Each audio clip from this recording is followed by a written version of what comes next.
Dans le sud de la France, au cœur des Pyrénées-Orientales, à Montlouis, au Centre national d'entraînement commando. Sous les protections des jeunes hommes et femmes, élèves officiers de la prestigieuse école spéciale militaire de Saint-Cyr, l'école des chefs de l'armée de terre française. Allez, vous êtes deux les gars, allez, allez, allez. On met au sol, on neutralise. Ok, traitez. Face à eux, Franck, instructeur commando. Propre ça, relève-toi.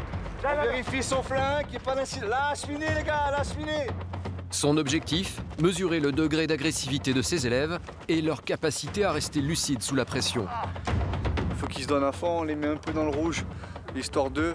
Quand ça va leur arriver en réalité, il y aura l'adrénaline et tout. Donc il faut qu'ils soient dedans, il faut qu'ils soient agressifs. Ok, c'est parti les gars. Pour les stagiaires qui endossent le rôle des adversaires, un seul mot d'ordre, être brutal. Je vais leur mettre la pression pour voir comment ils se débrouillent lorsqu'ils se font attaquer au corps à corps. Après 10 minutes d'efforts intenses, ils peinent à retrouver leur souffle. C'est dans le feu de l'action quoi. C'est pas évident mais au moins on est un peu confronté à une situation où on est sous pression quoi.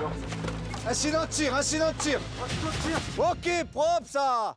Il faut se mettre dans la réalité, il faut essayer de se projeter. On ne sait jamais si ça peut arriver un jour sur un théâtre d'opération ou même sur une mission de sentinelle en fait en France, parce que c'est là qu'il y a le plus de chances finalement de se faire alpaguer violemment par une personne. Et donc c'est quand même important de se mettre réellement en situation et donc d'appuyer un peu les coups. Homme ou femme, aucun traitement de faveur. Allez, sors-toi de là. Utilise ton flingue, ton couteau. Traitez. Je pense bien qu'il faut pas la différence. Et non, parfois un peu plus compliqué parce que pas la même force, pas le même poids. Mais ils tapent tout pareil parce que le jour J, ça tapera pareil. Ok, Finex. Ils ont entre 19 et 26 ans. Ils sont élèves à l'école spéciale militaire de Saint-Cyr-Coëtquidan en Bretagne, l'école des officiers de l'armée de terre. Ils sont l'élite, parmi eux, les généraux de demain. Issus de classes préparatoires, les étudiants sont recrutés sur concours. 1800 candidats en moyenne se présentent chaque année pour seulement 175 places. Pendant 3 ans, ces jeunes hommes et femmes reçoivent une formation militaire, mais aussi académique. Chapitre introductif, la crise de l'État monarchique au XVIIIe siècle. Histoire militaire, droit des conflits armés, relations internationales, cyberdéfense ou encore robotique. On a estimé la position et l'orientation du robot. À l'issue de leurs études, tous sont niveau Bac+5, titulaires d'un Master 2 dans leur filière d'enseignement. Point d'orgue de leur formation militaire, le stage moniteur commando. 4 semaines au Centre national d'entraînement commando dans les Pyrénées-Orientales. Pour ces Saint-Cyriens en fin d'études, l'enjeu est important. Ils seront dans quelques mois à la tête de sections de 30 hommes. Et pour certains, les mèneront à la guerre. Nous avons suivi une section de la promotion Compagnons de la Libération. Pierre-Étienne a 24 ans, fils de militaire, il s'est engagé pour servir. Allez, on maintient le rythme les gars. Le métier des armes est un métier noble parce que c'est effectivement, il y a une noblesse à vouloir servir son pays, à vouloir le défendre physiquement contre toutes sortes d'attaques qui pourraient subvenir de l'extérieur ou de l'intérieur. Émilion, 23 ans. Il est l'un des meilleurs de sa promotion, il recherche l'excellence. Si on est dans cette école, c'est qu'on a décidé. Affronter les épreuves qui font partie de la formation, c'est quelque chose de normal pour nous et c'est quelque chose qui nous fait pas du tout sortir de l'ordinaire. Élise a 23 ans. Volontaire, sportive, passionnée d'escalade, elle s'attend à dépasser ses limites.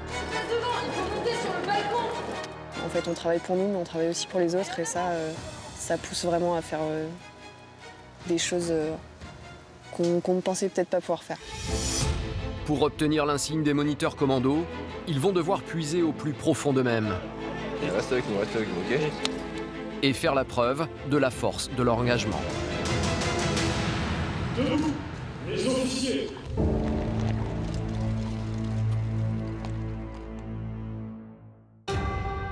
Au cœur des Pyrénées-Orientales, à Collioure, au SNEC, le Centre national d'entraînement commando. Il est 8 h du matin.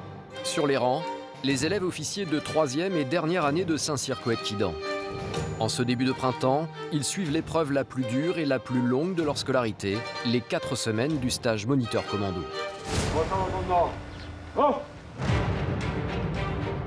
Nous suivons la Brigade Bleue.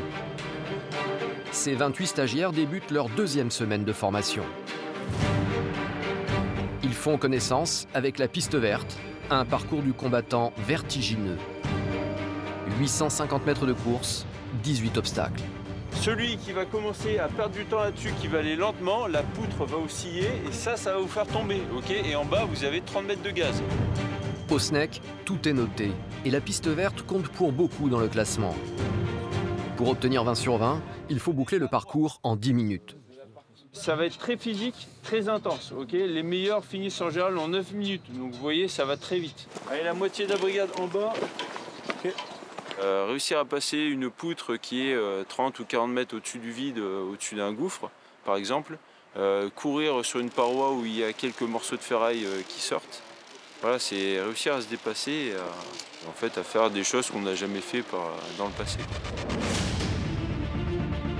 Certains de ces Saint-Cyriens espèrent intégrer et encadrer des unités de combat ou de forces spéciales après leurs études. Pour eux, obtenir le brevet est obligatoire. Et pour tous, tenir jusqu'au bout est une question d'honneur. L'obstacle le plus impressionnant, le saut de puce, avec un à-pic de 70 mètres. Sensation forte garantie. Et voilà, c'est l'obstacle qui est le plus craint, qui n'est pas très compliqué. Mais voilà, quand on ne l'a jamais fait, quand on a l'impression au vide, le stress monte rapidement. Élise, 23 ans, est la seule femme de la Brigade Bleue. Dans quelques secondes, elle s'élancera pour un premier parcours chronométré. Ça va, on va voir. On va voir l'enchaînement. Il y a du vide en dessous. J'ai pas trop peur des hauteurs, donc ça va. Ça va. 2, 1, top! J'aime bien être dehors, j'aime bien bouger, j'avais pas envie de faire un métier où je me retrouvais coincée dans un bureau. J'aimais bien l'idée de faire un métier qui avait vraiment du sens, où j'apportais quelque chose d'important. On ne peut pas se donner à moitié quand on rentre dans l'armée, il faut être investi à 100%, donc je pense qu'il faut que ce soit une vocation. Ouais. Passionnée d'escalade, Élise, fille d'un professeur de sport, déroule le parcours sans problème.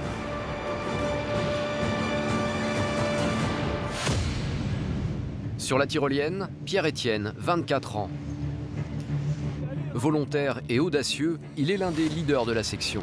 Il vise le podium du stage. L'objectif, c'est pas de savoir ce qu'on peut faire en se donnant à 50%. L'objectif, c'est savoir ce qu'on est capable d'atteindre en termes de performance en se donnant au maximum de soi. Donc c'est ça, je pense, le plus difficile, c'est vraiment d'essayer de se pousser soi-même aussi à bout. Arrivé au saut de puce, Pierre-Étienne n'hésite pas.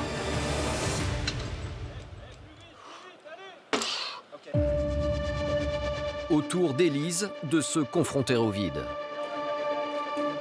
Le saut de puce, le premier, est très impressionnant. La première fois qu'on le fait, quand je suis en haut de ce saut de puce, je me dis tout simplement, il y a quand même le chrono qui tourne à côté, il y a ma note qui est en jeu. Même si c'est impressionnant au début, faut juste que j'y aille.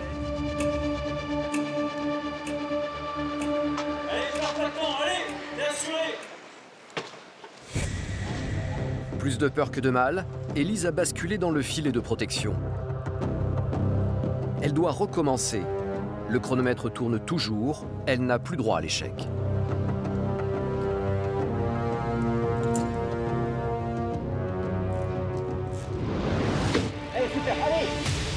Élise veut rattraper son retard. Allez, ça court jusqu'au bout, allez! Ces jeunes officiers savent que le brevet moniteur commando s'obtient au prix fort. Tous sont volontaires pour se confronter à leurs propres limites et pour les repousser. Alors, ils ne ménagent pas leurs efforts.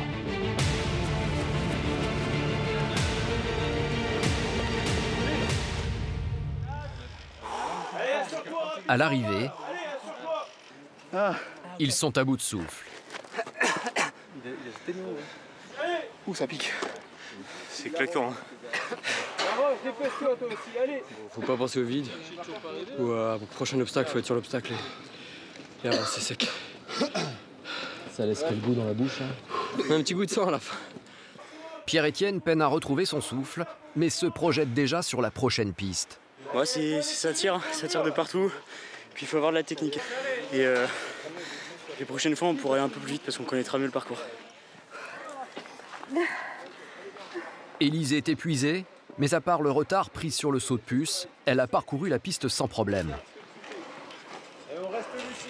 Tout petit peu trop rapide au début, qui fait que j'étais fitox sur la fin. Mais globalement, ça va. Ça va. On tente. On verra le chrono. Zando. Mais sur la piste, un stagiaire est à la peine. Il s'appelle Luc, il a 26 ans, il est le plus âgé du groupe. Allez. Ok, allez, on vient s'asseoir ici. Non, oh, on vient s'asseoir là. Diplômé en sciences politiques, Luc a intégré Saint-Cyr en dernière année. Il n'a donc pas la même préparation physique que ses camarades.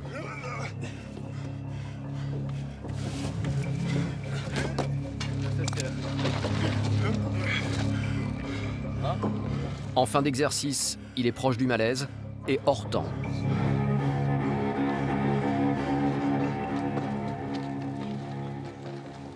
Les chronos sont mauvais. On va falloir se réveiller. Temps de parcours et note d'Élise. 15 minutes 50, rien à dire, ça fait une 10, d'accord? Donc là, maintenant que tu as chopé le truc, la prochaine fois, tu améliores ton chrono. Pour Pierre-Étienne. 13,29, 13. Quant à Luc. 27 minutes 15 secondes. Voilà. En gros, c'est le temps de faire 2 fois la boucle. Pour améliorer leur note sur la piste verte, ils auront encore 2 essais dans la semaine. Mais quelques-uns sont déjà sur la sellette, dont Luc. Mathieu, l'officier instructeur, ne le ménage pas. Est-ce que d'emblée, je peux partir sur le fait que c'est mort pour toi? Ou est-ce que c'est vraiment que là, t'as merdé? Je sais, capitaine, vous m'avez eu un sujet. Voilà, sachez, moi j'aimerais bien rester. Là, tu fais 27 minutes. Tu vas passer 2 fois en chrono. Et si à chaque fois tu me fais plus de 20 minutes, ça ne sera pas bon.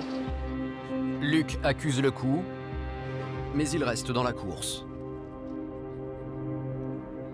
Chaque stagiaire peut nous sortir des... Enfin, peut se révéler surprenant. Donc, voilà, je jette pas l'éponge dès le départ, quoi. Voilà. En tout cas, vous ne serez pas conciliant. Mais je peux pas être conciliant. Parce que derrière, c'est lui qui va être instructeur. Mais là, il s'agit bien de la sécurité de ses futurs stagiaires. Donc, on ne peut pas être conciliant ici. Les stagiaires sont avertis. Pour obtenir l'insigne moniteur commando, ils vont devoir puiser au plus profond d'eux-mêmes. Le lendemain, 7 h, la Brigade Bleue est rassemblée pour de nouveaux défis. Bonjour, messieurs, dames. C'est Benoît, sergent-chef instructeur, qui les prend en main. Donc là, on va se diriger vers le port de Couillou. Vous allez effectuer le parcours nautique et 2-3 petites activités nautiques. Le but de la séance, c'est de faire la transition terre-mer. Objectif, c'est 0 échec. N'oubliez pas, vos aptitudes sont en jeu. Allez, derrière moi, c'est parti. Direction la plage de Collioure, au pas de course, à travers les ruelles de la vieille ville. Pour un parcours d'obstacles un peu spécial, le parcours nautique. Cet obstacle à franchir, dans une eau ce matin, à 12 degrés. Allez, go. Premier obstacle, le dessus-dessous.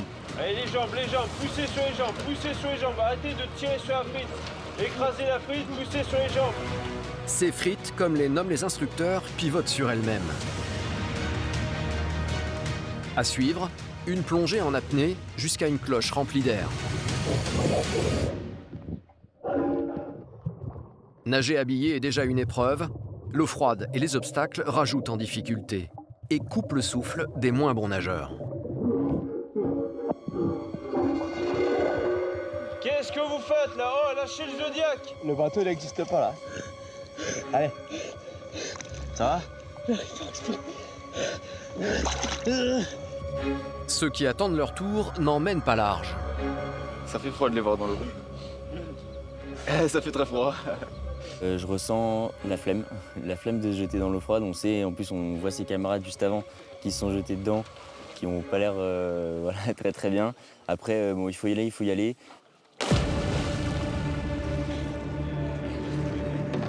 Très bon nageur, Pierre-Étienne passe les frites sans problème. Il est suivi par Émilion. Le jeune homme a beau être un sportif accompli. Ça bloque la respiration, bon, ça glace le corps d'un coup évidemment. Et c'est vrai qu'on a une forte sensation d'essoufflement et une tendance un peu à la tétanie si je puis dire. Émilion est l'un des meilleurs éléments de la section. Du haut de ses 23 ans, il a déjà le sens du commandement. Il faut essayer de se projeter en fait, c'est-à-dire qu'aujourd'hui on est certes entre nous, et plus tard ce sera effectivement au chef de section de montrer l'exemple, de montrer qu'il est capable de passer outre les éléments pour aller de l'avant et donner confiance à ses subordonnés. Et je pense que c'est quelque chose qui se travaille dès maintenant. Il faut être capable d'aller de l'avant justement et de rebondir et de se dire que tous ensemble on va passer au-delà de l'épreuve et que ça va bien se passer. Ouais.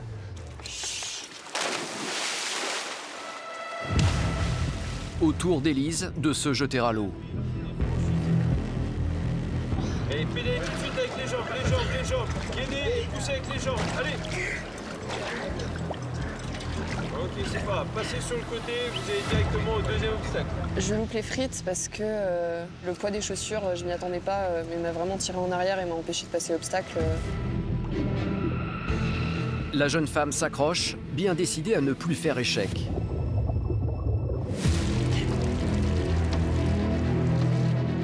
Mais elle est déçue de sa performance.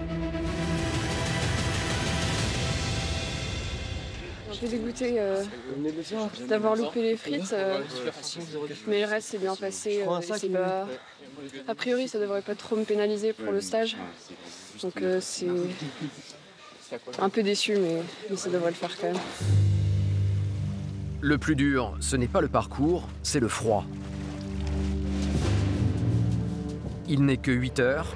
Le soleil du matin ne réchauffe pas ceux qui attendent leurs camarades encore dans l'eau. Il faut verrouiller. Comme on dit souvent dans le monde militaire, il faut poser le cerveau à l'entrée.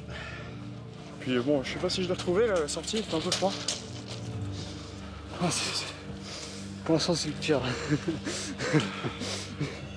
Pour l'instant, c'est le pire qu'on a fait. Vous êtes des futurs chefs de section, le chef de section doit être tout terrain, d'accord? On doit être tout terrain. D'accord? Et là, la partie mère, c'est aussi pour la partie mentale, là, d'accord? Là, voilà. Donc là, vous prenez sur vous, d'accord? C'est concentration maximum, et voilà quoi. C'est bon? Ok, chef.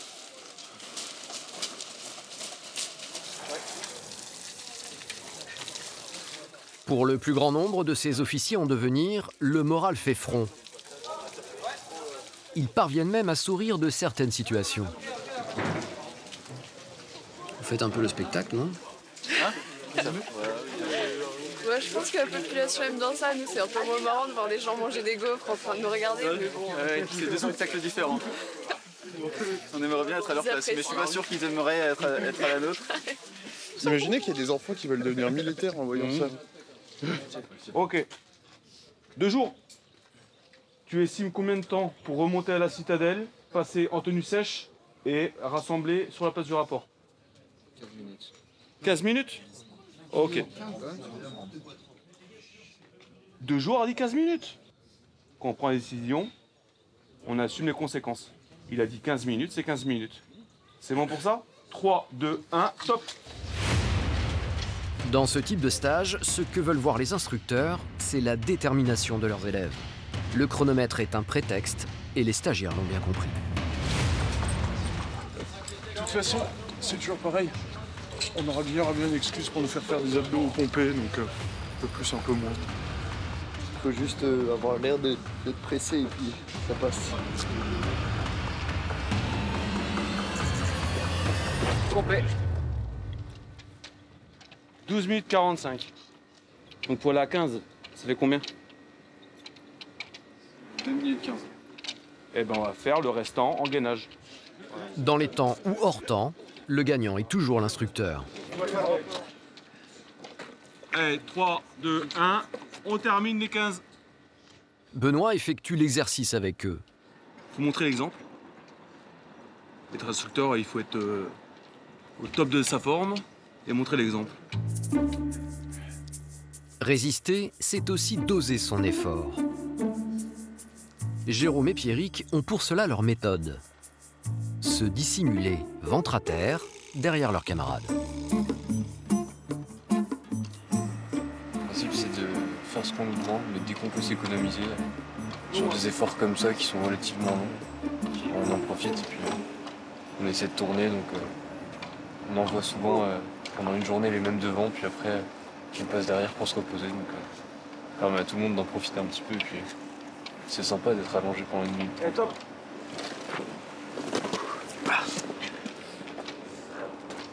Personne ne veut abandonner? Non, chef. Tout le monde est heureux d'être là? Oui, chef. Allez, brigade, allez! Au SNEC, les journées ne s'arrêtent pas à la tombée de la nuit.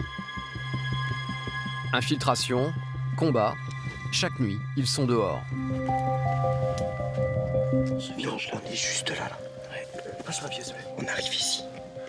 Ça te plaît ce genre d'exercice? Absolument, ouais. Ouais, c'est pour ça qu'on est là. Hein. Sinon, il faut changer de métier. Qu'est-ce qui est plaisant là-dedans? Le contraste. Le contraste entre la vie qu'on peut mener entre nous et après ce qu'on peut faire sur le terrain. Les actions qu'on a à mener, les responsabilités qu'on prend. Et en fait, ça nous fait aussi prendre une certaine mesure du confort. Si on se remet pas en question après dans nos limites, ou au moins dans certaines zones de confort, ne serait-ce que le froid, la faim, la fatigue, bah après on mesure moins un peu la chance qu'on a après de rentrer chez soi et d'avoir un chauffage efficace, par exemple. Qu'est-ce qui manque le plus? Ça dépend des terrains. Quand il fait froid, c'est un chauffage. Quand il fait faim, un bon repas. Et puis pour le reste, il y a la camaraderie pour s'occuper de nous. Cette nuit-là, les stagiaires n'ont dormi que 3 heures. Un temps de sommeil qui sera le même pendant 4 semaines.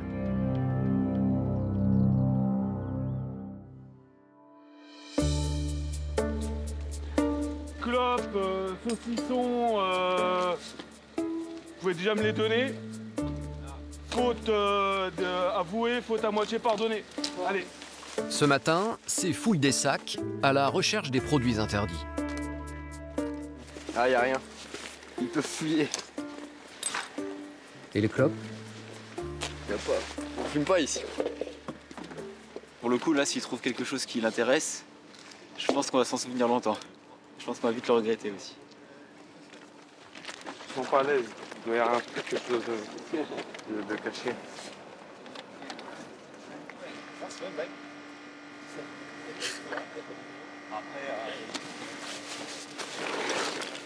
Benoît, pourquoi sentir les mains? On va voir s'il fume. Il y a toujours des petits filous qui essaient de jouer. Mais bon, généralement, avec les élèves officiers, ils jouent le jeu. Donc c'est pas très fructueux qu'on fait les fouilles. Tu vérifies quand même. Non, la confiance exclut pas le contrôle. Et le briquet quand même. Le briquet, c'est assuré. Ok, c'est pareil avec la maison. Suivant. Élise n'a aucun traitement de faveur. Elle est logée à la même enseigne que ses compagnons. Moi, ça se passe bien avec mes camarades. Je suis militaire avant tout. Après, je reste une femme. Quand ils se changent tous dans la coursive, moi, je vais dans ma petite salle, je me change tranquillement. On n'est pas obligé de se prendre la tête pour autant. C'est un peu différent, mais ça change pas grand-chose au métier. On a chacun nos points forts et chacun nos points faibles. Forcément, physiquement, ça va être un peu plus difficile pour moi, mais mes camarades vont m'aider pour ça. Et moi, en contrepartie, je vais essayer d'aider différemment. Rien que le moral, ça peut jouer. Rester la personne qui est toujours de bonne humeur, c'est important. Mais non, je pense pas que ma position de femme influence énormément mon métier. Le surlendemain, De nouveau, la piste verte. Les traits tirés des visages révèlent la fatigue accumulée. Alors, je peux plus courir. Luc n'est pas au mieux de sa forme. Et la piste verte est sa bête noire. Ouais, j'aimerais bien améliorer mon chrono, j'ai pas été très bon sur le premier passage, même pas bon du tout. Donc ouais, là j'aimerais bien quand même faire quelque chose de mieux, quoi. Bon, on verra, hein. C'est toujours pareil. Tu fermais les yeux là, c'est quoi? C'est la fatigue? C'est la concentration? Non du tout, je profitais, la mer est jolie, moment de calme avant la tempête. 2, 1, top! Luc ne croit pas si bien dire. Dès le premier obstacle, la tyrolienne simple, il est en difficulté. Il s'épuise et tombe. Mathieu, le capitaine, doit le récupérer sur le câble. Non, tu en sors. Vous l'asseyez, vous lui enlevez son bodard et il boit un bon petit coup. Luc est sonné dans un état second, proche de l'évanouissement. Tiens, on dort pas beaucoup, c'est normal. Allez, reste éveillé, reste éveillé. Alors, reste avec nous, ok? On dort pas, ok. on dort pas. Reste avec nous. Ok. Les camarades de Luc accusent le coup. Bon, ça se trouve, demain ce sera moi à sa place, donc je vais éviter de faire trop le malin, je pense que c'est... Ce stage, même si on est noté individuellement, c'est quand même avoir un collectif qui suit, parce qu'on est tout le temps challengé un peu psychologiquement. Donc si on sent pas les autres autour de soi avec les petits coups de coude qui aident à continuer, bah, ça devient tout de suite beaucoup plus compliqué. Sur demande de l'instructeur, Luc est accompagné jusqu'à l'infirmerie. S'il rejoint ses camarades dans un délai de moins de 24 heures, il ne sera pas pénalisé pour la suite du stage. Pour les autres, ça continue. Une mission d'infiltration nocturne par la mer. À 12, je suis tombé en garde à une centaine de mètres devant vous. J'ai visuel sur un véhicule à 200 mètres par les. 12 suivi 11, 13, fait aperçu. Leur objectif, une action commando dans un fort ennemi. Je prends.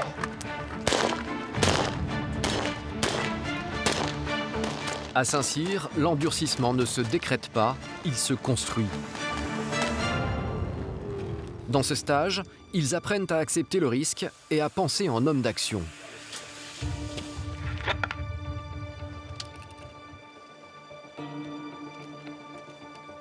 Donc là, il est 3h40 et demain matin à 7h, vous êtes rassemblés ici. D'accord? Donc vous êtes rassemblés en tenue sèche avec votre arme, votre gilet de combat et votre gros sac. Comme toutes les nuits, les stagiaires dorment à la belle étoile. Ils ont de la chance, aujourd'hui il ne pleut pas. Depuis 2 semaines, les corps sont mis à rude épreuve. Un point à pas négliger si on veut tenir dans la durée. Petite inspection le soir pour faire bien sécher. Et ensuite c'est bon. Ils dorment à même le sol, une vie sans confort, à l'état brut. Les militaires appellent cela la rusticité.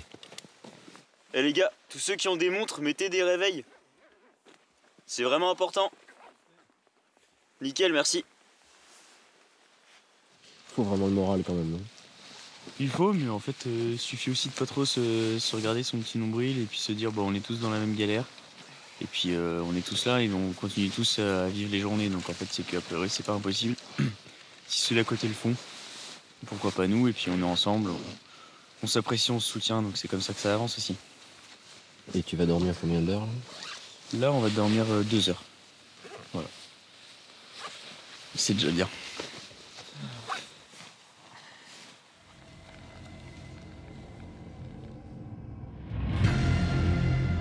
Le lendemain, 7 heures. Les jeunes officiers embarquent dans des camions bâchés, direction un fort isolé sur les hauteurs de Collioure. Tous profitent des 10 minutes de trajet pour dormir.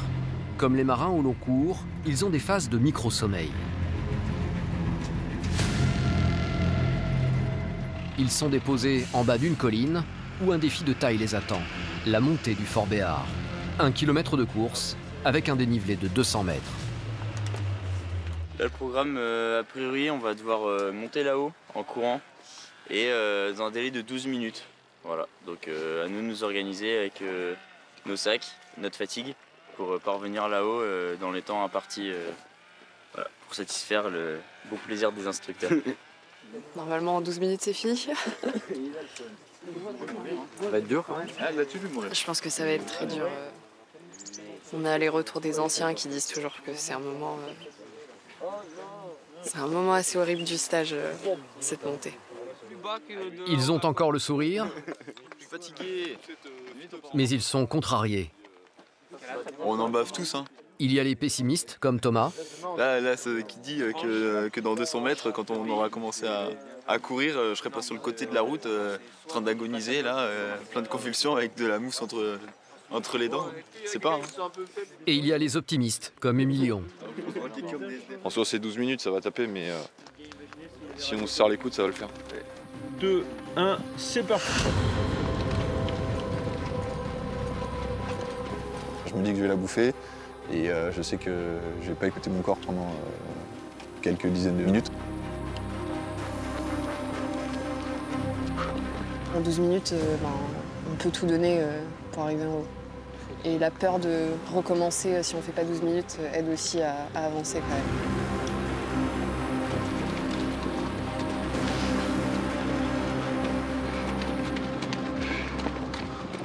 Allez, 3,50. Pour respecter les 12 minutes, impossible de poursuivre la montée par la route goudronnée. Il faut affronter un chemin pentu et pierreux. On emprunte le chemin bien vertical, effectivement, et on se pousse les uns les autres pour essayer de garder une vitesse constante. Allez, on maintient le rythme, les gars. Allez, on fait des grandes enjambées. La difficulté, en fait, est nécessaire partout. Et elle n'est pas à prendre comme un véritable obstacle, mais juste comme un franchissement. Allez, ralentis pas. Allez, c'est bien, les gars. S'il n'y a pas de difficulté, comment est-ce qu'on sait jusqu'où on peut aller? Comment est-ce que on juge notre capacité à faire preuve de volonté pour aller plus loin?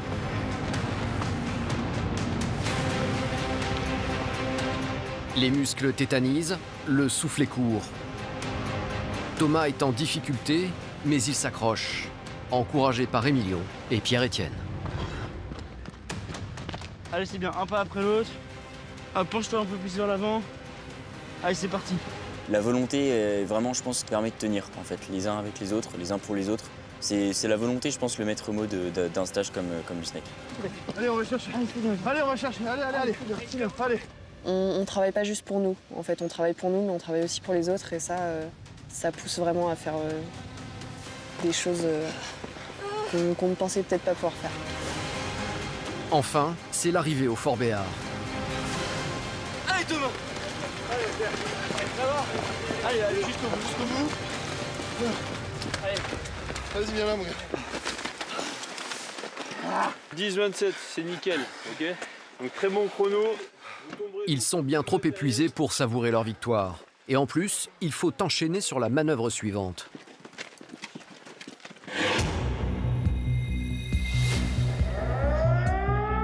Le Fort Béart reconstitue un village pour l'entraînement au combat. Allez, fais sortir, Ici, tout est mis en œuvre pour plonger les stagiaires dans le chaos de la guerre urbaine. Explosions, coups de feu, cris. Des mannequins figurent l'adversaire, mais aussi leurs otages. Là-bas, à gauche, ouverture sans porte. Les stagiaires progressent dans le village et doivent déjouer les pièges qui leur sont tendus. T'es prêt? On rentre. Dans leurs fusils, des munitions inoffensives qui marquent l'impact. Passe devant, il faut monter sur le balcon. Utilisons les marches de gauche. Allez, en avant. Là, on sent le danger, on est à fond dedans. Cet effet tunnel, c'est parce qu'on est un peu en panique, on rentre dans une salle, il y a des dangers, il y a plein de choses. Mais en même temps, c'est ce genre d'exercice qu'il faut faire pour prendre les bonnes habitudes, les bons réflexes qui vont permettre de sauver la vie. C'est ces 2-3 secondes qui font la différence finalement. Après, j'ai encore jamais été, donc j'en sais pas plus. Les Saint-Cyriens savent qu'un certain nombre d'entre eux sera confronté au combat.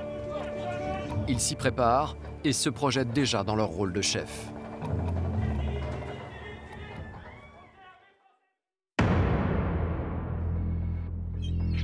Dernier jour de la semaine de stage à Collioure. Dernière chance de réaliser un bon chronomètre sur la piste verte.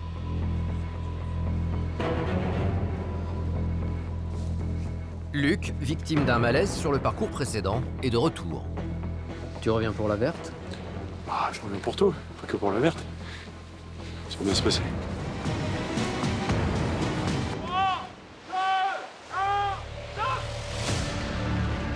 Émilion a jusqu'ici réalisé le meilleur temps. Il a donc le privilège de s'élancer le premier. Il maîtrise désormais les embûches de la piste et malgré la fatigue, triomphe de l'adversité sans problème.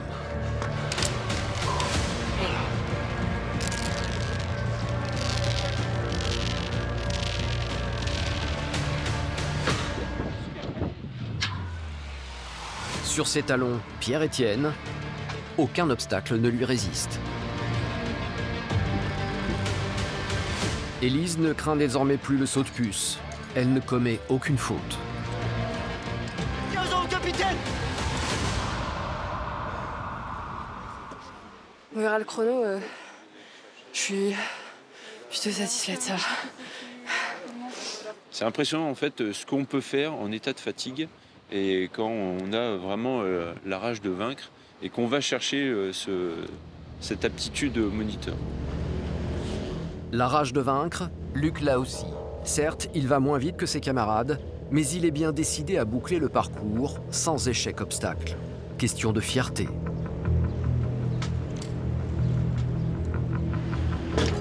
Allez, super, allez, vite.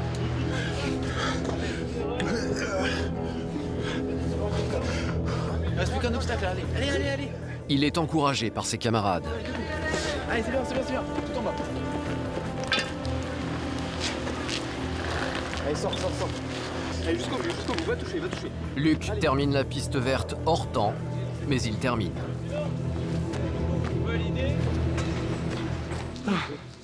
Non, ça s'est fait, puis après l'accident qui m'est arrivé, je voulais absolument dépasser la peur l'anticipation de peur que j'avais sur la tyrolienne simple. Donc non, le temps n'est pas excellent, mais pour moi c'était pas l'important. Donc très content.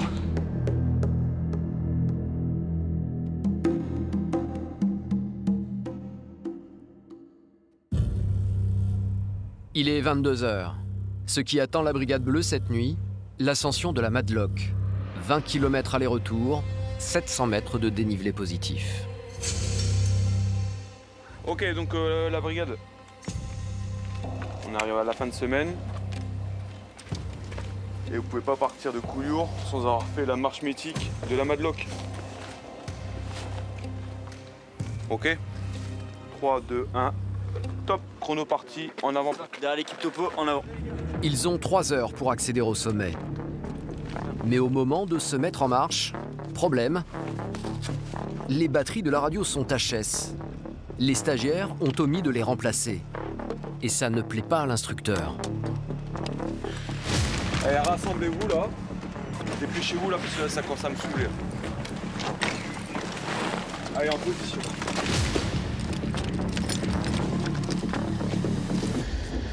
En bas. En haut. En bas. Ici, toute erreur est sanctionnée. En haut. Prenez votre temps là-bas. Tant que la radio ne sera pas remise en marche, les stagiaires pomperont. En bas. En haut. En bas. En haut. Ok, debout. Le chronomètre tourne toujours et l'instructeur va rajouter un handicap à la section. Bonjour. Mon chef. Cadeau. Un boulet de canon. Voilà, bonne préparation de ta mission. Chef. Son poids, plus de 10 kilos.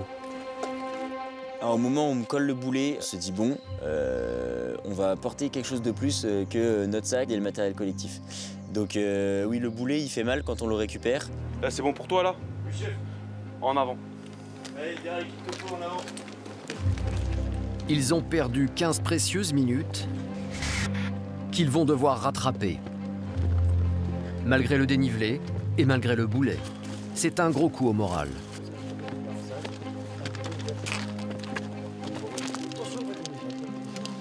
Il est comment ce boulet? Lourd. Pèse combien? Aucune idée, mais Une tonne 5. beaucoup trop lourd pour nous. Il fait 10-15 kilos. On va tourner un peu pour pouvoir être plus efficace, quoi. Le problème, c'est qu'on n'a pas fait un dixième de la montée. Oh putain.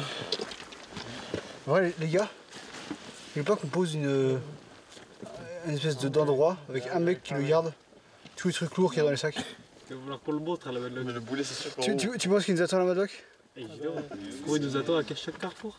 La prochaine fois, je pense qu'on n'oubliera pas de changer les piles de transmission, quoi. C'est même pas sûr, ça. Et c'est même pas sûr, effectivement, c'est ça le plus drôle. Mais non, bah c'est le jeu. Hein. C'est le jeu, c'est le jeu. Mais c'est un jeu rigolo. Ça dépend quel camp on joue. Hein. Pas trop, non. Rufus. C'est qui Rufus? Non, oui, c'est hyper lourd ton sac est mignon. Et franchement, je suis frais parce que tu vas subir et ça, c'est régalé. Allez-y. C'est Émilion qui porte le boulet et il est bien décidé à ne pas subir. Faire un challenge en plus, disons. J'ai l'impression que t'aimes ça, le challenge, là. Bon, il en faut, hein. C'est un peu notre raison d'être aussi, surtout quand on est dans ce genre de stage. C'est un peu ce qui nous permet de nous relancer, justement. Et pas seulement de subir les éléments, quoi, essayer de prendre l'ascendant en permanence. C'est assez important, je pense. On va attaquer une portion assez sympathique.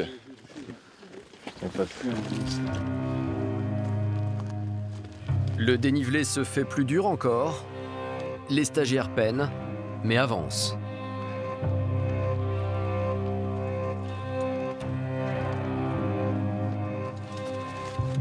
C'est vrai qu'on n'imagine pas qu'à la fin d'une semaine où on dort peu, on soit encore capable de donner autant. Ouais. C'est assez surprenant.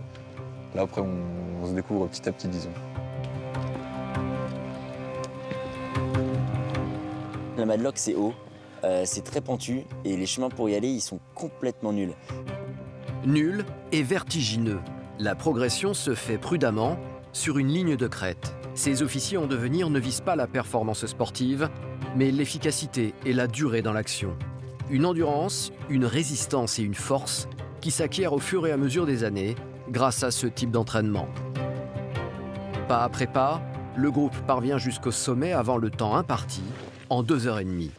L'instructeur est satisfait. Il continue la tradition. On vient toucher la Madlock. Et puis au niveau aguerrissement, hein, on est toujours dans le thème. Hein. C'est d'endurcir le soldat. C'est très important pour l'esprit guerrier. On est vraiment dans le thème de l'aguerrissement. Et la brigade, direction Fort Miradou, délai 2h du matin sur l'emplacement du rapport. En avant. Et c'est reparti en sens inverse. Une nouvelle épreuve pour les cuisses et les genoux déjà chauffés à blanc.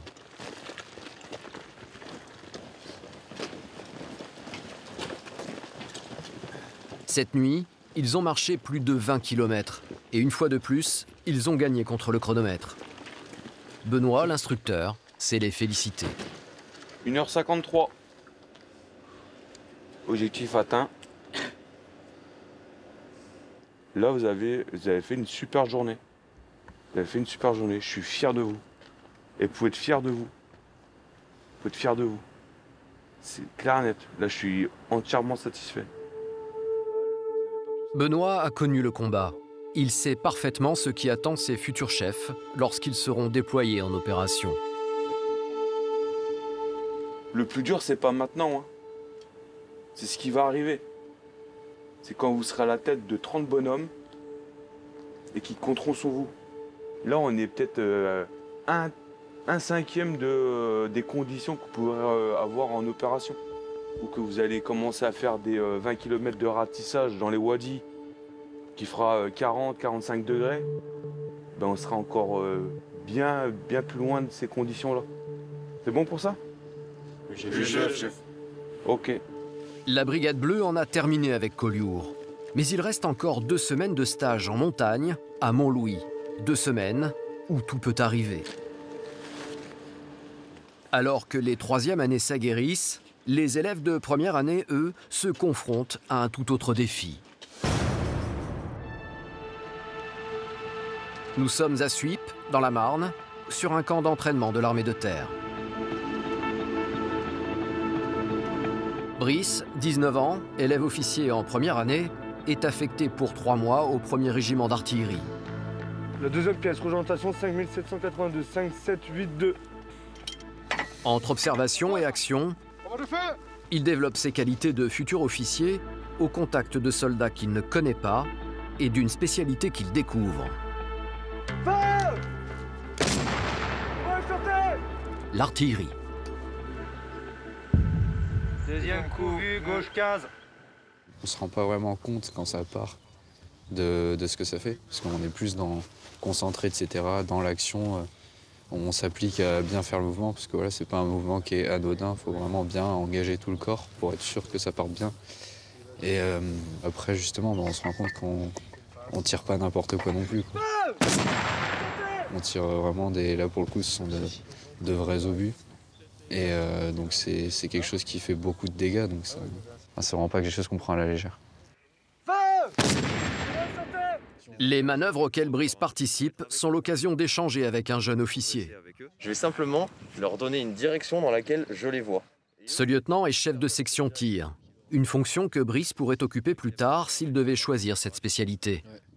Nous, on tire sur des objectifs qu'on ne voit pas, on a besoin de gens devant pour observer les coups et nous aider à les régler. On a besoin de chefs au-dessus qui font la transmission, qui font le lien avec l'interarme. Voilà, c'est passionnant. Au contact des artilleurs, Brice appréhende son métier d'officier et les différents emplois qui s'offrent à lui. Car si le jeune homme rêve pour le moment de servir dans l'infanterie, l'arme d'assaut de première ligne, il a encore 2 ans pour changer d'avis et se prononcer sur son choix. Le fait de voir comment fonctionne l'artillerie, même si finalement je ne finis pas dans l'artillerie, je peux finir dans l'infanterie, ça me permettra, quand je vais concevoir mes manœuvres, de mieux comprendre eux leur métier et surtout de ne pas les oublier, de savoir comment ils vont pouvoir m'appuyer, etc. Et donc ça va permettre une compréhension plus globale de la guerre finalement et de comment elle fonctionne. Bah t'es le bienvenu, hein. Au-delà de la découverte d'une spécialité, Brice échange avec des militaires dont certains ont combattu en Afghanistan ou en Afrique. Il apprend de leur expérience. 10 millième à gauche de la ligne droite, tu vas revoir le fameux bus. Le fameux bus, ouais. D'accord. Ça va être l'objectif. Nous, on n'a pas vécu encore de conflit directement et on est entouré de gens qui en ont vécu. Et je pense que pour mieux vivre l'impact psychologique de la guerre, il faut s'y préparer et tenter de visualiser ce qui va se passer grâce au retour d'expérience de ceux qui l'ont déjà fait.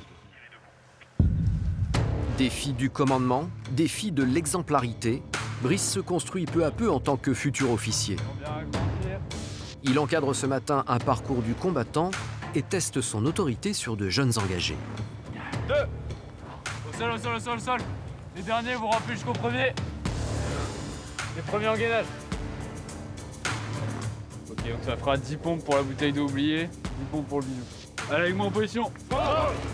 On dit souvent que le commandement, c'est inné en fait, c'est acquis. Moi, je pense pas, je pense que ça se travaille. Voilà, il y aura toujours peut-être, je sais pas, une forme de charisme ou peut-être un facteur X qui fera qu'il y aura un meilleur chef qu'un autre. Mais je pense que tout le monde est en capacité d'être un bon chef et c'est pour ça qu'on passe 3 ans en école. Et donc, je dirais que c'est pas facile, mais rien d'impossible et tout le monde peut arriver à être un bon chef. Du haut de ses 19 ans et de ses quelques mois d'école, Brice tient son rôle de chef avec sérieux et une certaine assurance. Allez, c'est bien. Le but, c'est de se donner à fond comme toujours pour progresser. Les hommes qui l'encadrent sont pourtant plus âgés que lui. C'est pas évident tous les jours, effectivement. C'est pas évident de se placer, forcément. Après, moi, personnellement, j'ai aucun complexe vis-à-vis de ça. J'ai 19 ans, que je sois avec quelqu'un de 20 ans ou quelqu'un de 45 ans, avec qui a 20 ans d'armée derrière lui, je pense que le maître mot, c'est le respect, finalement. Et le respect, c'est pas juste envers son supérieur, c'est aussi le supérieur envers ses subordonnés. Et si on apprend, finalement, à se respecter mutuellement, normalement, ça se passe bien. Si c'est bon pour vous, c'est bon pour moi. Vous pouvez récupérer vos gourdes et vous refaites le toit comme tout à l'heure. C'est bon ? Ouais, c'est ça, Jean.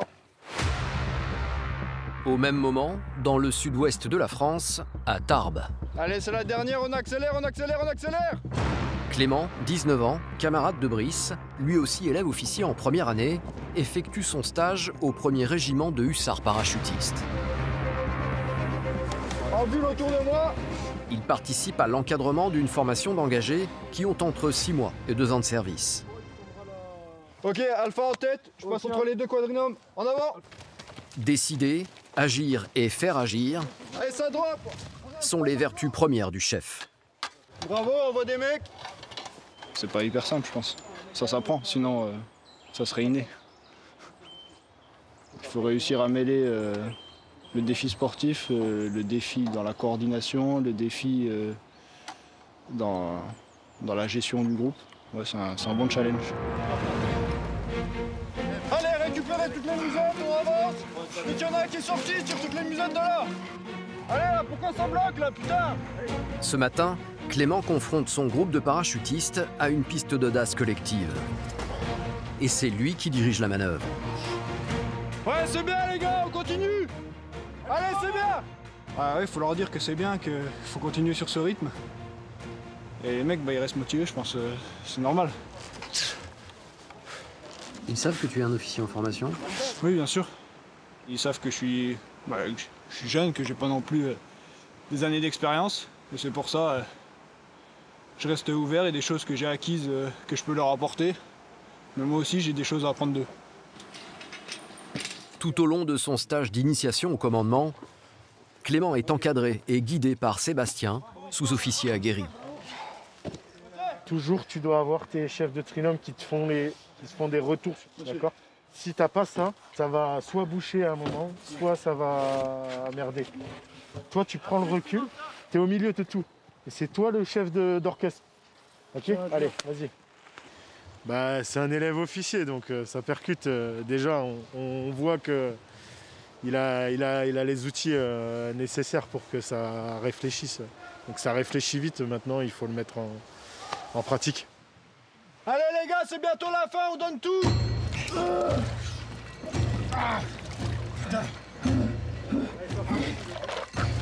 On se gêne les couilles là, maniez-vous. Ah, c'est un truc dur, mais franchement, en groupe c'est mieux que tout seul, hein, vraiment. L'effet de groupe, tout le monde gueule en même temps, mais tout le monde se pousse. Franchement, c'est bien. L'un des objectifs de l'école spéciale militaire de Saint-Cyr est d'insuffler à ses élèves l'orgueil du commandement, de forger leur caractère de chef. C'est dans ce but qu'ils effectuent plusieurs stages d'entraînement au cours de leur scolarité. Allez, aidez-vous. Vous aidez les suivants. Retour dans les Pyrénées-Orientales avec les élèves officiers de 3e et dernière année. Nichée à 1600 mètres d'altitude, la citadelle de Montlouis est la plus haute garnison de France. Conçue par Vauban, classée au patrimoine mondial de l'UNESCO, elle abrite depuis 1964 le Centre national d'entraînement commando. Pour la Brigade Bleue, le décor change, le rythme reste le même.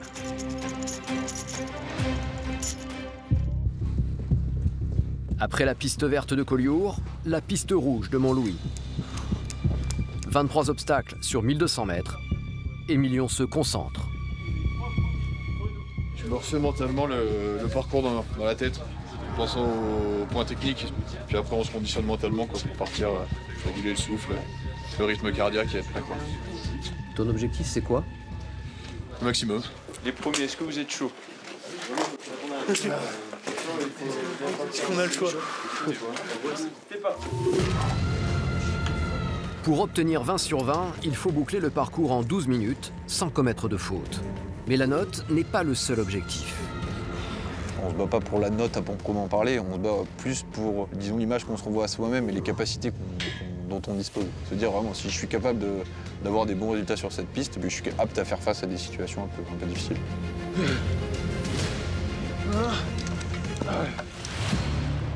Comme son camarade Émilion, Élise redouble d'efforts pour réaliser un bon chronomètre. On se pousse un peu à bout au niveau physique.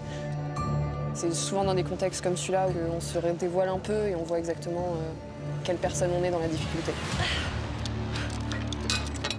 Dans les conflits actuels, les militaires français sont amenés à intervenir en zone urbaine. La piste rouge a aussi pour but de simuler les embûches qui peuvent exister dans une ville. Une façade qu'il faudrait escalader par une gouttière. Une poutrelle qui permettrait le passage d'un bâtiment à un autre.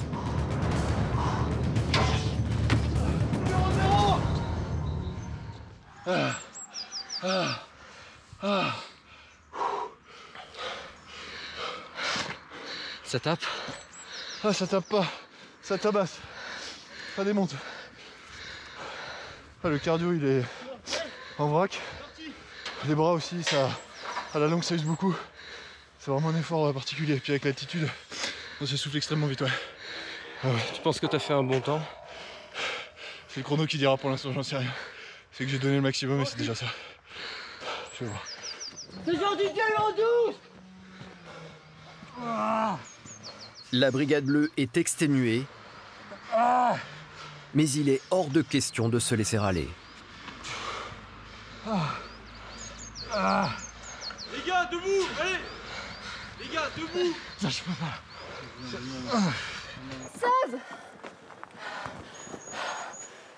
L'arrivée, on sent un petit goût de sang au bout de la gorge qui montre qu'on a fait un bon effort et qu'on s'est bien donné en général. Ils ont le sentiment de s'être dépassés. Mais pour le capitaine... 20,52. On est à 5. Les temps ne sont pas bons. C'est la douche froide. 28,57. Bon bah voilà, 0. Ça fait 4 sur 20. On est à 8. On est à 5. Ça fait 10. Aucun n'a réussi à boucler la piste en moins de 12 minutes. Le premier, comme à Collioure, c'est Emilio. 14,10, ça équivaut à 15 sur 20. C'est la meilleure note. Okay.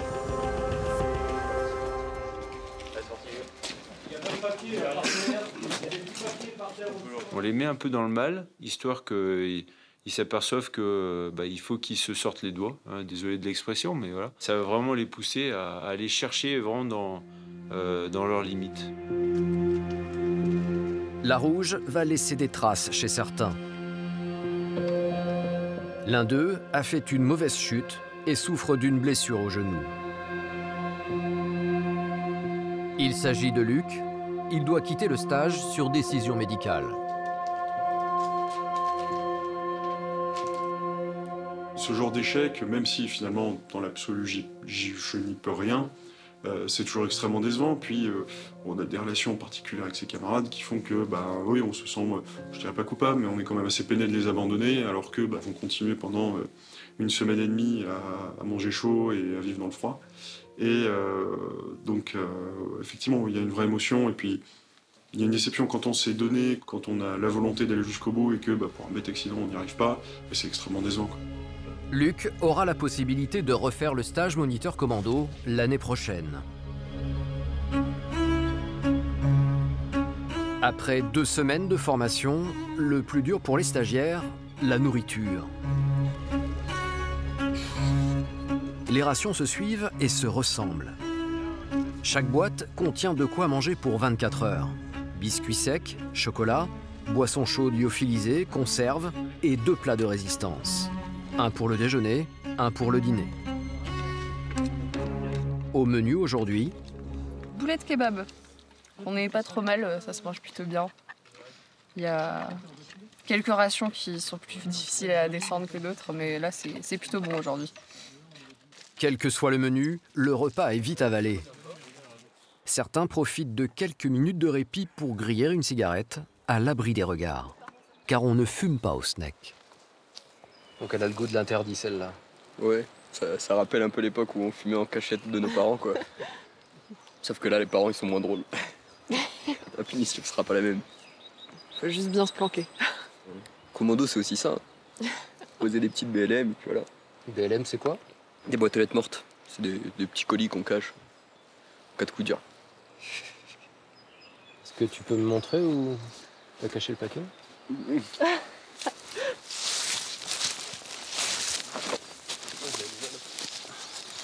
Là, hop. Petit papier, vous le mettez là. Protégé de la pluie. Vous le recouvrez. Hop. Puis voilà, c'est bon. Il n'y a pas de risque de le fouiller un peu? Bon, là, c'est large. assez large, donc bon, ils peuvent fouiller, et puis au pire, ils le trouvent, c'est pas un drame. Hein. Ils le trouvent, ils le gardent. Bon, on a perdu un paquet de clopes, mais ils sauront pas que c'est nous, donc c'est pas très grave.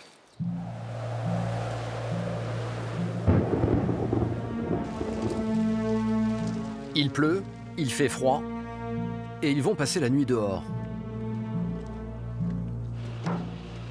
Leur programme, une marche de 10 km en terrain escarpé, un rappel sur une paroi rocheuse de 20 mètres, suivi d'un assaut.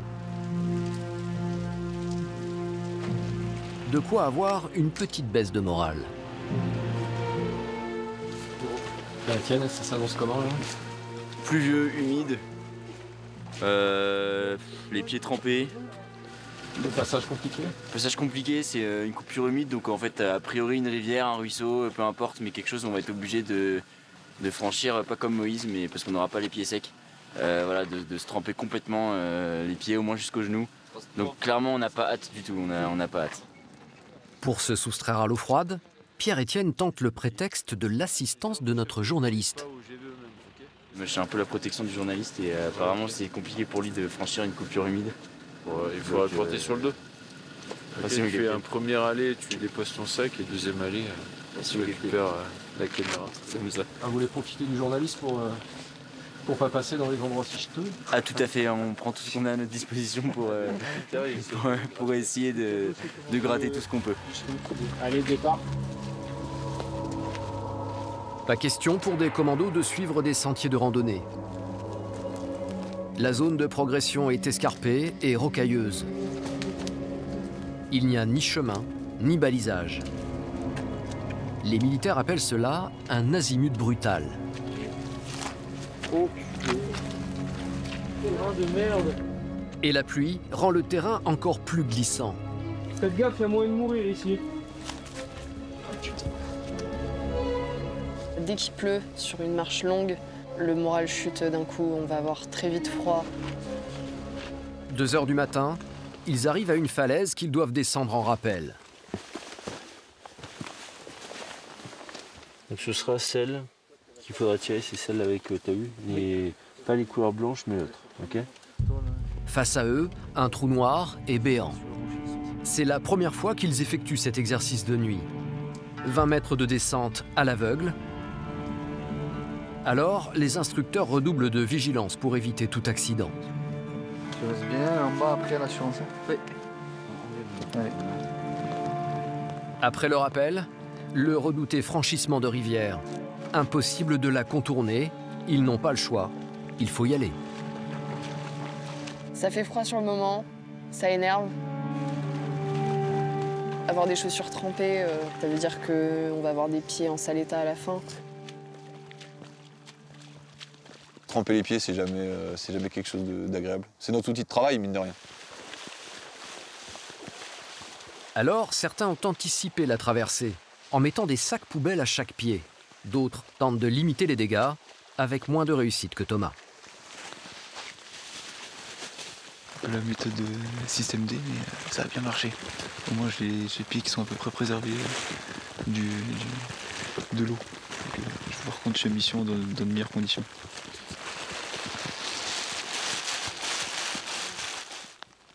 La suite de la mission, c'est la prise d'une position ennemie. Des Saint-Cyriens endossent le rôle de l'adversaire. Ils détiennent 2 roquettes que les commandos doivent détruire.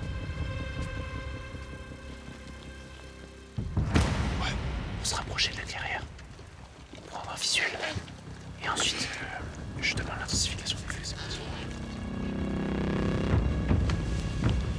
Émilion mène le groupe d'attaque. En avant, bravo, à gauche, c'est parti. Même si les balles sont à blanc et les grenades à plâtre, Émilion et ses camarades ne prennent pas l'exercice à la légère. Ils ne jouent pas à la guerre. On est obligé d'avoir conscience qu'au bout de notre doigt, au bout de la détente, un jour, il y aura peut-être une personne vraiment. Et ça, après, on le gère d'une façon personnelle. À droite, à droite, à droite. Je pense qu'il y a une certaine noblesse, effectivement, dans l'emploi des armes, nécessairement, dans la mesure où si on accepte de donner la mort, c'est parce qu'aussi on a accepté de la recevoir, évidemment, en retour, si un jour on se retrouve dans une situation vraiment critique où où la question du sacrifice en fait apparaît presque évidente. Ok, Claire, amenez les fruits. Dépose des charges sur les chicoms, c'est parti. Allez, on y va, descend. Les chicoms, ce sont des roquettes à mise en œuvre artisanale. Le type d'armes utilisé par les groupes armés terroristes qui ciblent les soldats français en opération. La première charge est en mesure d'être déclenchée. Ok, destruction. Coup parti, fumée blanche.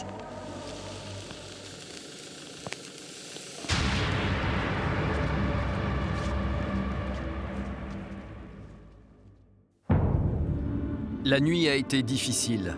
Nous sommes vendredi, il est 6h45. Benoît, le sergent-chef instructeur, rejoint la zone de bivouac où les stagiaires ont profité de 2 petites heures de sommeil, sous la pluie. Allez, la bleue, rassemblement. Cette dernière journée de la semaine s'annonce rude. 8, 7, 6, 5, 4, 3, 2, 1. Et en retard, bienvenue dans votre Black Friday en position. Allez, allez. Et en bas. En haut. Bas. Haut. En bas. En haut. En bas. En haut. En bas. En haut. Debout. Donc vendredi, comme je l'ai dit, Black Friday, ça va être une multitude d'épreuves physiques et mentales. Donc vous allez souffrir, mais il va falloir rester lucide. Est-ce que quelqu'un veut abandonner déjà? Non? C'est bon, dans le lounge j'ai de la place. Il fait chaud, vous allez pouvoir sécher. Non, c'est bon? Tout va bien? Oui, chef. 3, 2, 1, top! Allez, en avant! Ils n'ont dormi que 2 heures, ils portent 15 à 20 kilos sur leur dos et ils doivent parcourir 8 km. Et ça fait 15 minutes, les gars! Avec une obligation, franchir la ligne d'arrivée ensemble en moins d'1 heure. À l'arrière, le 4x4 de l'instructeur ferme la course, prêt à intervenir en cas de problème. Rien n'est impossible, tout est réalisable, tout est dans la tête. On est vraiment dans le dépassement de soi-même. Là, on grignote tout ce qui est en réserve. Et c'est vraiment pour les rendre plus forts à la rue. On est vraiment dans la rusticité, quoi. 3 km. On peut tourner, File-le-moi. Les stagiaires les plus forts se relaient pour porter les charges les plus lourdes. Comme le sac qui contient le matériel radio, soit 10 kg qui se rajoutent aux 15-20 kg du sac.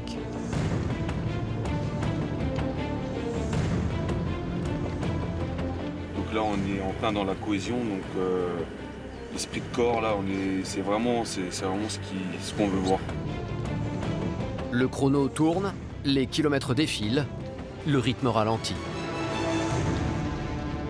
Vous avez très bien commencé, là vous perdez de plus en plus de temps. Il faudra un peu pousser. Encore 3 km. Allez, c'est la dernière côte. 3 douloureux kilomètres pour Thomas. Ah. Ok, là c'est bon, c'est une longue descente les gars. Tranquillement, ça déroule avec les jambes. Allez, ça descend tout seul, avec le poids du sac, ça descend tout seul. Chaque en avant. Sans faire plus de coups, tu vas tout plus. Là, essaye de trouver le max. Fais sentir les jambes qui te décongestionnent. Pierre-Étienne ne lâche pas son camarade. Je vois la citadelle. Allez, il reste 300 mètres, même pas. Allez. Thomas serre les dents et s'accroche. Allez, jusqu'au bout, les gars, allez, allez.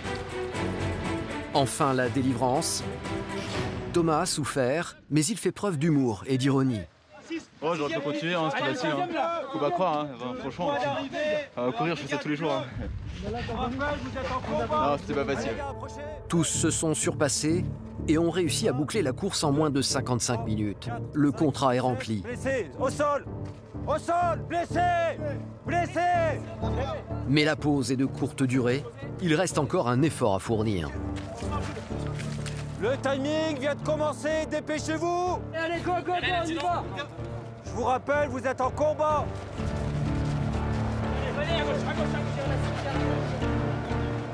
Dans l'armée, on n'abandonne pas un blessé. Il reste 1 kilomètre pour rejoindre la citadelle. Ils puisent dans leurs dernières ressources. Pierre-Étienne, lui, porte son sac, celui du blessé, plus un lot de cordes.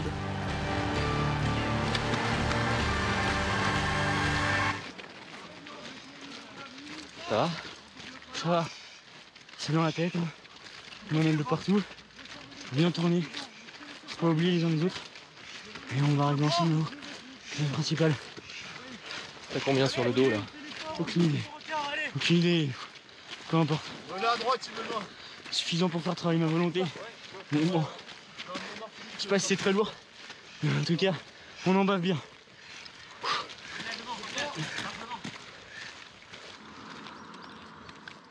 Enfin, c'est l'arrivée à la citadelle. D'arriver quoi. C'est du bien. Tu me dis juste top là, c'est genre. Encore quelques mètres et ils pourront souffler un peu. Attention, posez. Allez, rasso. Les stagiaires se remettent tant bien que mal de leur course folle. Mais déjà, ils doivent s'équiper pour l'activité suivante. La pression reste constante. Dépêchez-vous là, parce que là, il y en a qui sont un peu endormis. Donc je vais vite vous réveiller là. Là, le but, c'est vraiment de pas leur donner 1 minute. Et là, toutes les erreurs vont être payées très cher là aujourd'hui. Ok, qui a besoin d'aide? 1 minute. Benoît leur a promis un vendredi noir. Il tient parole. Ce n'est pas de la brimade, c'est de l'entraînement. Quand on est en opération, c'est en permanence. On est toujours sur le qui-vive. On ne sait pas ce qui nous attend. On peut revenir d'une mission et on repart dans la foulée. Donc des fois, on peut enchaîner des heures et des heures de combat sans dormir. Et puis, c'est ce qu'on leur fait faire. Ils avaient 6 minutes pour changer d'équipement. 8 minutes, prenez l'espace. Ils ont mis plus de 8 minutes. Comme d'habitude, il y a sanction. Je reviens. Je pousse. Je reviens. Je pousse. Je reviens. Je pousse. Pose. Pas jambes tendues, je du temps. Malgré la fatigue, il faut poursuivre l'effort. Un parcours d'obstacles collectif.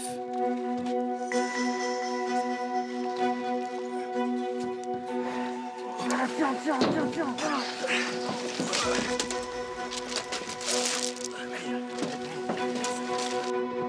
Pierre-Étienne doit tendre une corde qui permettra à ses camarades de le rejoindre. L'instructeur lui demande de réaliser un amarrage avec nœud cabestan. Un simple nœud que le jeune homme a déjà réalisé des dizaines de fois. Mais aujourd'hui... Tu vas faire quoi là? Bah, je réfléchis, chef, justement. Sinon, je me déplace et je le fais à ta place. Non, chef. C'est un nœud qui tient, chef. Tu me fais un cabestan. Non, c'est un cabestan, ça. Pierre-Étienne a beaucoup œuvré la nuit précédente et lors des 8 km de la marche commando pour encourager la section. Son épuisement se traduit par un manque de lucidité. En fait, tu sais pas faire ton cabestan, en fait. Si, chef. Bah, ça fait déjà 3 fois que tu me le dis, ça fait 3 quarts d'heure qu'on attend, là. Donc en fait, je commence à perdre un peu patience, là. Et tes camarades aussi, là. Benoît est obligé d'aller aider Pierre-Étienne. Tu peux faire le cabestan comme ça.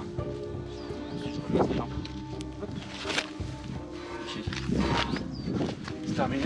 Ça a duré quoi? Ça a duré 10 secondes. Bon, ouais, c'est pénible, on se sent un peu bête, mais après, bon, bah, c'est le travail aussi. Hein.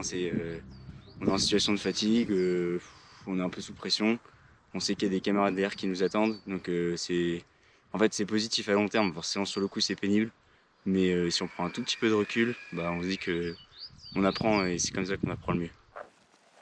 Il ne peut y avoir de combativité sans confrontation aux limites du corps et de l'esprit. Tout au long de leurs 3 années, les élèves officiers apprennent à rebondir face à l'échec, à faire preuve de résilience. Après la piste collective, le C4, le combat corps à corps. L'objectif, c'est d'aller récupérer un VIP VIP, il est dans le bâtiment. Il s'appelle Robert et il a un haut tout vert. La simulation se déroule dans une aile de la citadelle. Robert, c'est Pierrick, l'un des élèves officiers. Il joue son rôle d'otage à la perfection.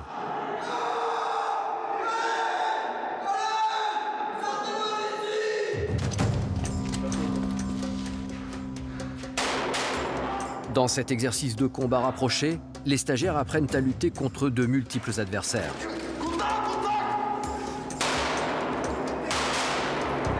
Ce type d'affrontement, depuis l'Afghanistan, les militaires français y sont de plus en plus confrontés sur les terrains de conflit.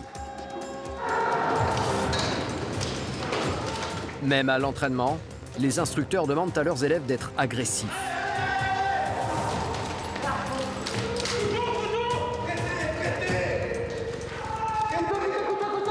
Être agressif n'est pas un gros mot, non. Être agressif à un moment donné, c'est important.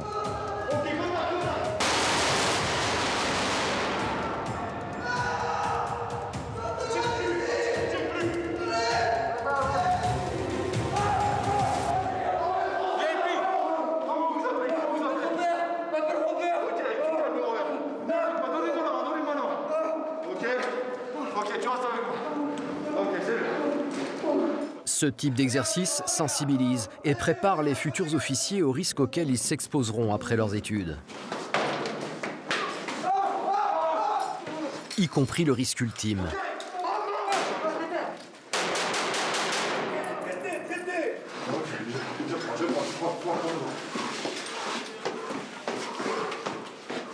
Ça stimule, voilà, on se dit c'est des vrais exercices, on profite, voilà, on n'est pas forcément au niveau de faire des choses comme ça dans la vraie vie, mais n'empêche qu'on nous montre un peu comment faire, on a des bases, on acquiert des bases, et nous ça nous stimule, effectivement, voilà, ça donne envie ces exercices. Après 4 semaines de stage, c'est le jour de la remise du brevet moniteur commando. Sur les 28 stagiaires de la Brigade Bleue, ils sont 24 à obtenir l'insigne. Allez, félicitations. Félicitations. Ouais, mets-toi droit. Tu mérites bien. Félicitations, félicitations. Pierre-Étienne est 3e. Merci, chef. Élise est 4e.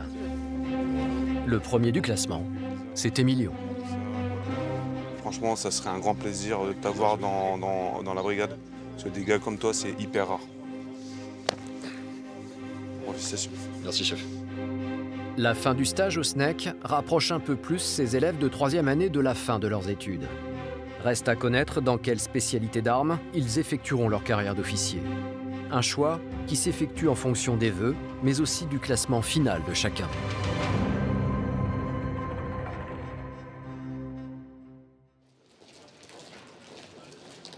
Nous sommes début juillet, dans les Yvelines, en région parisienne, au lycée militaire de Saint-Cyr-l'École. Jusqu'à la Seconde Guerre mondiale, ces bâtiments abritèrent l'école spéciale militaire de Saint-Cyr, avant son transfert en Bretagne en 1945. C'est ici que les Saint-Cyriens de la promotion Compagnons de la Libération annoncent aujourd'hui leur choix d'armes. Pour les uns, ce sera l'infanterie ou le génie. Pour les autres, la cavalerie, le train, le matériel ou encore la gendarmerie. C'est un moment très important, ouais. Ça symbolise vraiment ce à quoi on a toujours aspiré, c'est-à-dire vraiment le choix d'une arme en particulier. On en parlait déjà quand on est arrivé ici, on est arrivé avec des rêves dans la tête. Et là on repart maintenant en sachant vraiment où on va terminer l'année prochaine, parce que finalement on passe 3 années dans l'incertitude, d'une certaine façon. Et là on sait au moins ce qui nous attend ensuite. Ce choix s'effectue devant le général, commandant l'académie militaire de Saint-Cyr. Bonjour à tous, mettez-vous au repos et asseyez-vous.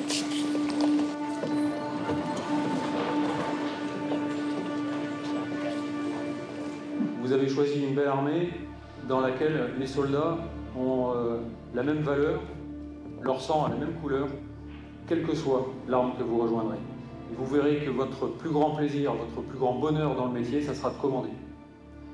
Et ça sera de récolter les fruits de ce que vous donnerez à vos hommes. Aimez-les, quels qu'ils soient, quelle que soit l'unité dans laquelle vous servirez, aimez vos hommes. commandez-les, gardez le sens du service qui vous a amené à choisir ce métier et vous verrez que vous serez comblé. Voilà. Aimez vos hommes, donnez-leur tout ce que vous avez au fond des tripes et vous serez heureux. Voilà, soyez inspirés et bon choix. Outre le choix des armes, cette cérémonie dévoile le classement des 148 élèves de la promotion. C'est au premier d'entre eux que revient l'honneur d'annoncer son arme. Le major de la promotion, compagnon de la Libération, est Émilion. Mon général, j'ai l'honneur de choisir l'infanterie. Émilion choisit l'infanterie. Il commandera des soldats en première ligne au combat. Pierre-Étienne est 50e. Comme Émilion, il servira dans l'infanterie. Mon général, j'ai l'honneur de choisir l'infanterie. Mon général, j'ai l'honneur de choisir le train. Élise est classée 83e. Elle choisit le train, arme de soutien et de logistique.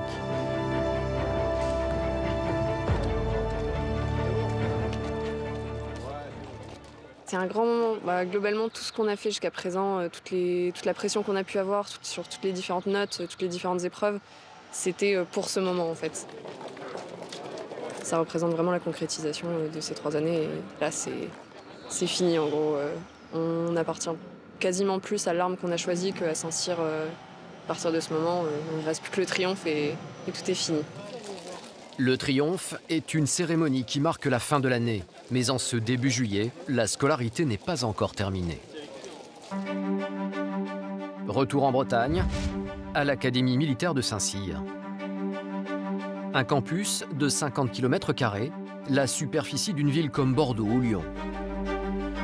Une école unique en France qui regroupe plus de 300 bâtiments et des dizaines de terrains d'entraînement dédiés à la formation des officiers de l'armée de terre. Les étudiants vivent dans l'école. Si les plus jeunes logent en dortoir, leurs aînés ont droit à une chambre individuelle. Elliot, 20 ans, est au travail. La formation académique représente 50% de l'emploi du temps de cet élève de 2e année en filière scientifique. Il faut une tête et des muscles. Dans les mêmes journées, on va avoir un emploi du temps avec du sport, très souvent, et en même temps, derrière, enchaîner sur des cours académiques. Donc oui, il faut être capable de mobiliser à la fois son corps et également son esprit. Les Saint-Cyriens sont l'élite. Une élite dont on attend qu'elle soit aussi performante intellectuellement que physiquement. La charge de travail est colossale. Il y a une réelle volonté du politique de faire effort sur l'innovation actuellement. Elliot apprend son métier d'officier et suit en parallèle une formation d'ingénieur. Un double enseignement pour une finalité, acquérir les compétences d'un chef de guerre. Quand on est officier, je pense qu'on a besoin d'énormément de compétences, que ce soit d'un point de vue humain, mais aussi d'un point de vue technique. On ne va pas forcément avoir besoin de savoir faire des dérivés ou des calculs extrêmement savants, mais toute cette petite compétence, cette réflexion qu'on va pouvoir avoir, la gestion d'un projet, tout ça, justement, on va pouvoir le transposer et l'utiliser dans notre vie d'officier. Ce soir, Elliot et 2 de ses camarades présentent devant un jury composé d'enseignants et de scientifiques militaires et civils les premiers résultats de leurs travaux d'études. La création d'un logiciel de planification. Quand on va générer cette carte à partir de triangles, des petits triangles de base qu'on va mettre justement à chacune des différentes altitudes qu'on a récupérées dans la première partie grâce au bruit de Perlin. Les futurs officiers sont encouragés à faire preuve d'initiative, à penser autrement et à convaincre de la pertinence de leurs idées. En tant qu'officier, on va chercher à mener les gens. Et donc pour ça, ce petit bonus en maîtrise du langage, ou ne serait-ce que de la manière de parler et d'inspirer les gens, finalement, ça va être nécessaire puisqu'on va vouloir conduire les gens, ne serait-ce que pour les élever ou pour les amener quelque part en mission. Et donc je pense que c'est vraiment un bon moyen. Saint-Cyr, grande école du commandement, prépare ses élèves à affronter les défis techniques, humains et moraux de demain, au service de la collectivité. Avec gravité, mais aussi avec panache. Chaque fin juillet, Saint-Cyr ouvre ses portes aux proches des élèves. L'occasion pour les parents de voir leurs enfants dans le cadre de leur école.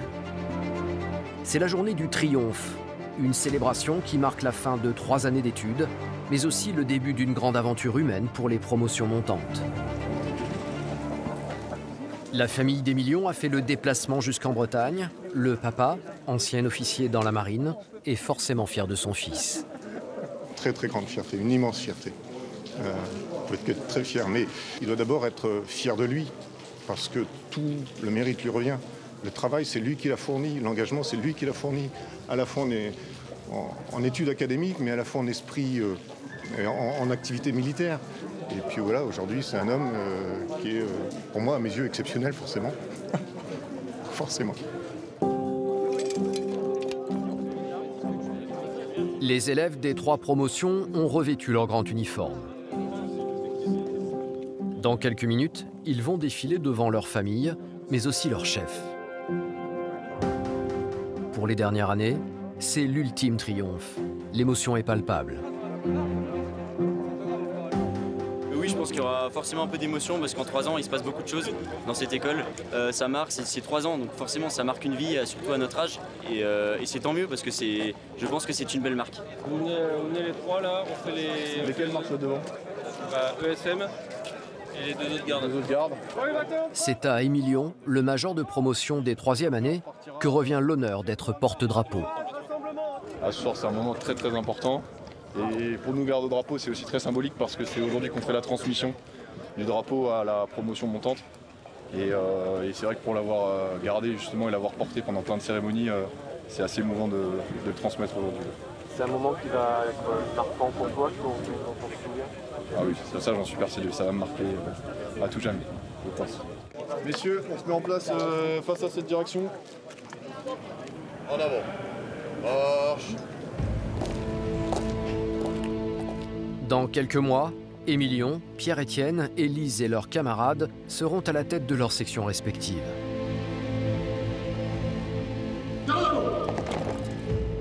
Ils auront la lourde tâche de former et d'entraîner leurs hommes et de les mener au combat. Une force de l'engagement que leur rappelle le chef d'état-major des armées.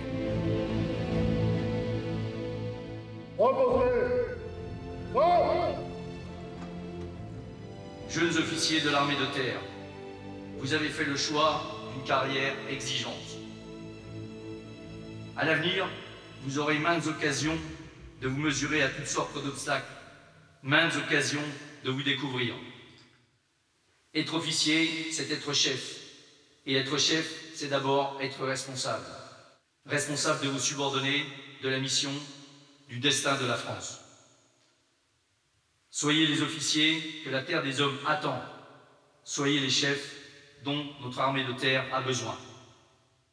Debout dans la tempête.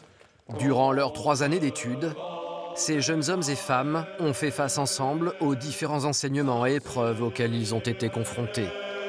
Dans l'apprentissage, l'aventure et le dépassement de soi, ils n'ont jamais renoncé et ont fait leur la devise de l'école spéciale militaire de Saint-Cyr. Ils s'instruisent pour vaincre.